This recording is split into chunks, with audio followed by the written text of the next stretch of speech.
Salut les otaku, j'espère que vous allez bien. Moi ça va. Aujourd'hui nous allons parler des achats du mois de janvier et j'espère que ça va vous plaire parce que j'ai pas mal d'achats. C'est parti. Pour le premier manga que j'ai acheté, du coup, Shangri-La Frontière, le tome 7. On continue avec Sunraku, son périple dans le jeu de Shangri-La Frontière et c'est toujours aussi bien, voilà, moi, j'adore, j'adore, donc je vous le conseille. Si vous aimez les jeux vidéo, foncez, c'est un très bon manga qui lie aventure et humour. On s'ennuie pas dedans, donc franchement, un bon petit manga. Si vous aimez les mangas popcorn un peu sympathiques entre un père et une fille, si vous aimez les mangas popcorn chill sans prise de tête, j'ai acheté Père et Fille, qui est du coup un manga de chez Nobinobi, assez sympa à lire, mais avec pas mal de problèmes au niveau de l'écriture. Il y a pas mal de soucis par-ci par-là, mais c'est un manga qui se lit bien, voilà. Ça parle d'un père qui vit avec sa fille et qui essaye de la comprendre sans trop y arriver, on va pas se leurrer. En 3 tomes, je pense que ça peut être une bonne découverte pour certains, voilà. Moi j'ai bien aimé, après, bon, il a quelques défauts, mais sinon à part ça, le manga est pas mal, pourquoi pas. Si vous voulez une lecture tranquille, sans prise de tête, je vous le conseille, sinon... ça sert à rien de l'acheter en vrai, je pense qu'il y a mieux. Je me suis acheté la Perfect Edition chez Kurokawa de Full Metal Alchemist. Je me suis lancé dedans parce que j'ai énormément aimé à l'ancienne l'animé. J'ai pas lu le manga encore, donc on verra ce que ça donne. Mais la Perfect Edition est tout simplement magnifique. Je vous présente pas Full Metal Alchemist, je pense que tout le monde connaît. J'ai hâte de le lire, voilà. Mais j'ai quelques lectures avant de commencer celle-ci. J'ai hâte aussi que la Perfect Edition de Soul Eater sorte parce qu'elle a l'air super aussi. Et je pense peut-être que je me ferai les lectures de Soul Eater et de Full Metal Alchemist, peut-être en même temps, on verra bien. Je vous tiens au courant. Le prochain manga de chez Meian que j'ai acheté, alors là je suis un peu dégoûté parce que j'ai pas le 2, j'avais acheté le 1 et il était trop bien. Je parlais de Gannibal. J'ai acheté le 3, le 4, le 5, le 6 de Gannibal. C'est un manga, il est génial. Je vais enchaîner la lecture parce que c'est un manga, il est trop bien. Si vous connaissez pas Gannibal, mais ça m'étonnerait, j'en ai déjà parlé sur ma chaîne. C'est un policier qui va dans un village cannibale, mais il n'est pas au courant. L'ancien policier il s'est fait tuer par les villageois et le nouveau, il va enquêter sur la mort du policier et il va petit à petit faire des découvertes choquantes. Voilà. C'est pas à mettre entre toutes les mains parce que c'est un manga assez hard. Donc, je vous le conseille si vous pouvez le lire. C'est un très bon manga. Très très bon manga. Le prochain manga, c'est un manga de chez Noévé Graphics. Une jeune abandonnée à soi-même qui est hébergée par un salarié de 26 ans, Higehiro, que j'ai bien aimé. Voilà, j'attends le 2. C'est un manga très sympa, très bien fait. Il y en a qui vont penser que c'est un manga pour pédophiles ou un truc comme ça. Rien du tout, il se passe rien, en tout cas dans le premier tome, il se passe rien d'exceptionnel avec du coup le salarié. Il la traite comme sa petite fille, donc du coup c'est assez sympathique et ça se voit en fait qu'il veut l'aider, etc.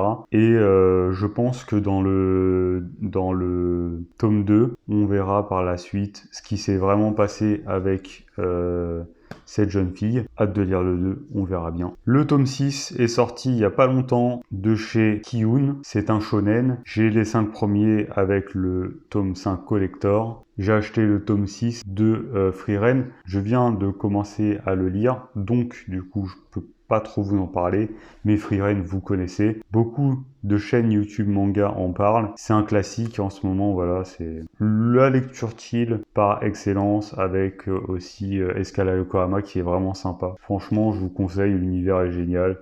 Les dessins sont géniaux. Les protagonistes, pareil, Frieren est toute mignonne. Donc, pourquoi pas tester Frieren, je vous le conseille énormément. C'est l'un de mes mangas coup de cœur en 2022. Le prochain manga, c'est un manga de chez Kurokawa. J'ai les 2 premiers tomes, donc du coup j'ai acheté le 3e. C'est Sinnoh Alice. Donc pareil, un gros coup de cœur 2022. Sinnoh Alice, si vous connaissez pas, parce que dans mes autres vidéos je vous en parle, mais un peu vaguement quoi. C'est l'histoire de Alice qui a perdu sa famille, qui s'est fait massacrer, et elle va rentrer dans un jeu pour essayer de ressusciter sa famille avec du coup son vœu en guise de gain. C'est un Battle Royale, donc il est vachement bien. Les dessins, les personnages, tout est bien fait, ça se lit facilement. Le premier tome il est un peu fouillis, mais dans le deuxième et le troisième tome, c'est là où on va vraiment connaître l'histoire de Sinoalis. Je vous conseille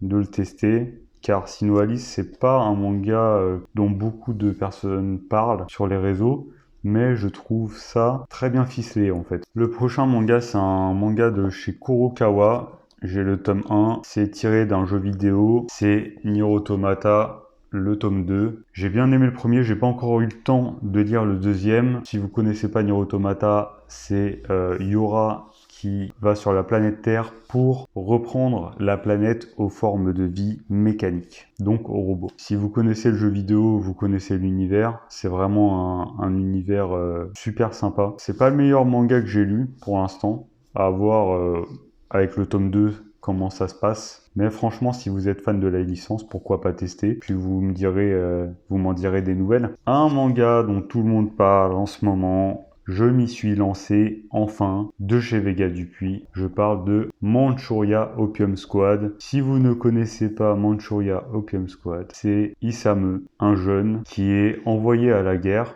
mais pendant celle-ci, il perd son œil. Donc du coup, il est contraint de revenir travailler avec sa famille dans les champs. Sa mère tombe malade de la peste, donc il est obligé de trouver de l'argent. Et pour trouver de l'argent, il va produire de l'opium et essayer de le vendre. Donc après, du coup, ça part en bordel, etc.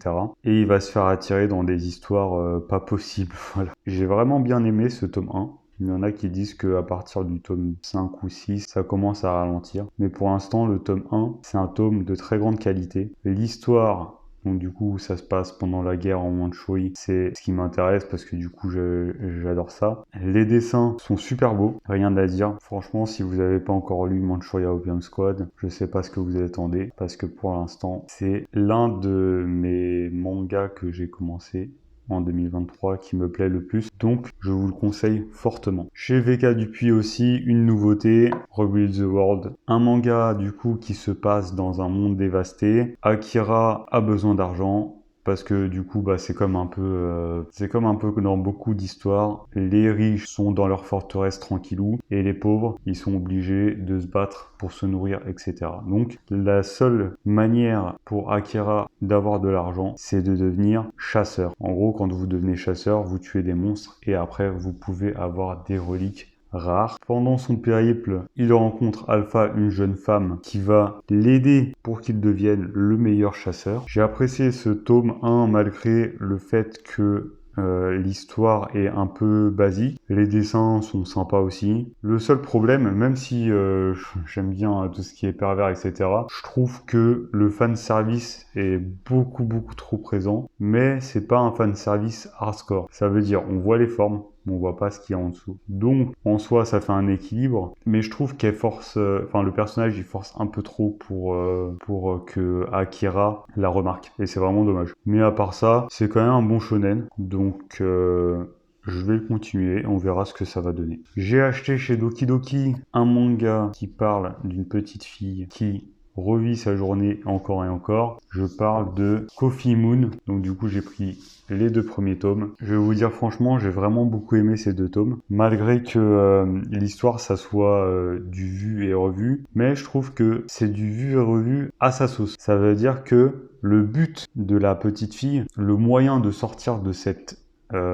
emprise est assez original. Les dessins ils sont tout bonnement magnifiques. L'édition qu'a fait Doki Doki est vraiment superbe. Genre la taille pour le lire, c'est impeccable. La texture, les petites pages couleurs au début, les dessins de l'auteur sont tout bonnement magnifiques, quoi. Donc ça, je peux rien dire là-dessus. Franchement, Coffee Moon, c'est un de mes coups de cœur aussi pour l'instant. Comme je vous ai dit, l'histoire, elle est banale. Ça parle d'une petite fille qui a passé 3 ans dans la même journée. Et un jour, sa meilleure amie rentre dans la boucle et elle va essayer de tout faire pour sortir de cette boucle. Si vous n'avez pas encore lu Coffee Moon, je vous le conseille énormément. Le prochain manga, c'est un manga de Inyo Asano de chez Kana que j'ai pas encore fini de lire, c'est Solanine. Je peux pas trop vous parler encore de ce manga parce que je l'ai pas totalement lu, j'ai lu que le début, mais le début de l'histoire m'intéresse vraiment parce que l'histoire me ressemble énormément. Donc on verra par la suite.